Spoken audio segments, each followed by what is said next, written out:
எள்ளு உருண்டை எப்படி செய்யறதுன்னு பார்ப்போம். எள்ளுல நல்ல கால்சியம் இருக்கிறதுனால எலும்புகளுக்கு நல்ல வலு கொடுக்கக்கூடியது. பெண் குழந்தைகளுக்கும் ரொம்ப நல்லது. ரொம்ப ஒல்லியா இருக்க குழந்தைங்களுக்கு தினம் ஒரு உருண்டை கொடுத்தீங்கன்னா நல்ல ஆரோக்கியமான வெயிட் போடுவாங்க. ஒரு பங்கு எள்ளு, கருப்பு எள்ளு எடுத்துக்கோங்க. 1/4 பங்கு பொட்டுக்கடலை. இது ரெண்டும் எவ்வளவு எடுக்கிறோமோ அதே அளவுக்கு வெல்லம், கொஞ்சம் நெய்.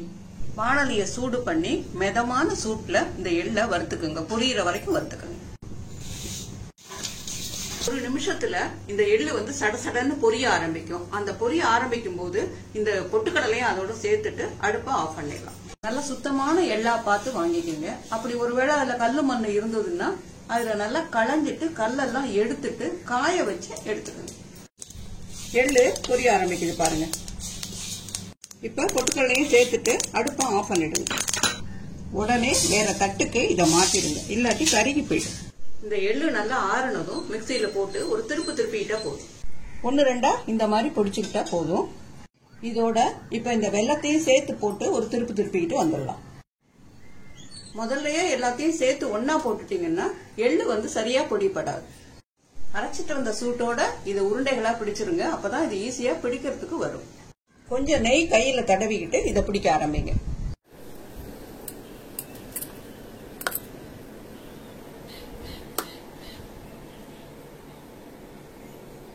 எந்த அளவுல வேணுமோ அந்த அளவுல உருண்டைகளா பிடிச்சுக்கங்க.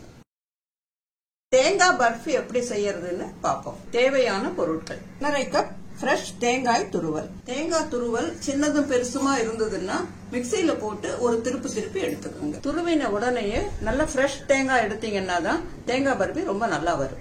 1/2 கப் அளவுக்கு சர்க்கரை, 3 அல்லது 4 டேபிள் ஸ்பூன் அளவுக்கு நெய், 1 டேபிள் ஸ்பூன் கடலை மாவு, முந்திரி பருப்பு தேவைக்கேற்ப, 1/4 டீஸ்பூன் ஏலக்காய் தூள், 1 சிட்டிகை உப்பு. இப்ப 1 ஸ்பூன் நெய் விடலாம். முந்திரி பருப்பை இதுல போட்டு வறுத்துக்கலாம்.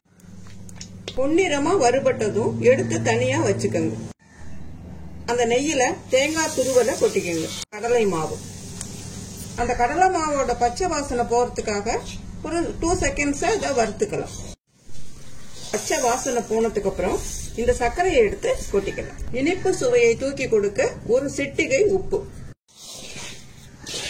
கம்மி ஹீட்ல வச்சு கிளறிக்கிட்டே இருந்தோம்னா அந்த சர்க்கரை நல்லா உருகி வந்துடும். இந்த மாதிரி சர்க்கரை நல்லா உருகி இளகி வரும். எந்த தட்டுல கொட்ட போறீங்களோ அதுல நெய் தடவி ரெடியா வச்சுக்கோங்க.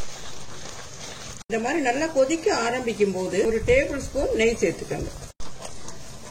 கிளற லேசா பூத்து வர ஆரம்பிக்குது. கைவிடாம கிளறிக்கிட்டே இருக்கணும், இல்லாட்டி அடி பிடிச்சிடும். தேவைன்னா 1-2 ஸ்பூன் நெய் விட்டுக்கோங்க. பூத்து வருது பாருங்க நல்லா.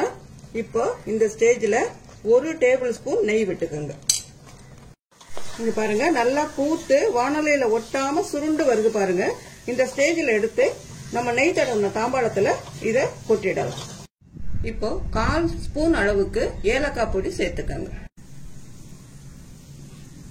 1 ஸ்பூனை வச்சு நல்லா இப்படி செட் பண்ணி விடுங்க. இது வறுத்து வச்ச முந்திரிய இது மேல தூவிக்கலாம். கொஞ்சம் இறுக ஆரம்பிச்சோன்னா துண்டுகள் போடலாம்.